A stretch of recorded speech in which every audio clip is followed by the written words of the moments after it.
Samantala, pabor ang mga tsuper ng mga pampublikong sasakyan. Gayon din ang mga pasahero sa pagtataas ng LTFRB ng multa sa mga kolorum na sasakyan. Ang mahuhuling kolorum na jeep, pagmumultahin ng 50,000 piso, 1 milyon naman para sa kolorum na bus. May news to go si Von Aquino. Kung ang mga tsuper ng mga pampublikong sasakyan ang tatanungin, matagal na raw dapat wala sa kalsada ang mga kolorum na sasakyan. Kaya naman approved daw sa kanila. Napatawan ng mabigat na parusa ang mga operator at may-ari ng mga kolorum na sasakyan. Sa unang paglabag, 1 million pesos agad ang multa sa operator na kolorum ang bus, 200,000 pesos sa truck, van at UV Express. Malaki rin ang multa sa kolorum na taxi, jeep, motorsiklo at tricycle.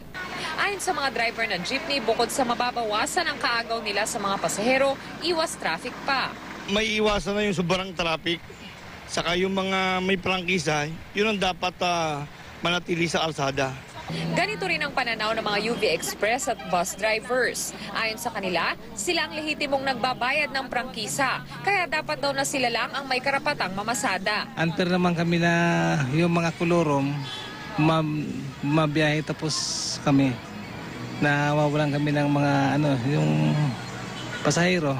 O ma'am, pabor ako doon. Kasi para hindi naman kawawa yung mga nagbabayad ng, yung mga operator na nagbabayad ng kwan nila para sa mga sasakyan nila. Yung ibig sabihin yung malinis yung papel nila, ganun. Maging ang mga pasahero pabor din dito, lalo't kaligtasan daw nila ang nakasalalay sa usaping ito. Mas maganda yung talagang legal kaysa sa illegal sila, di ba?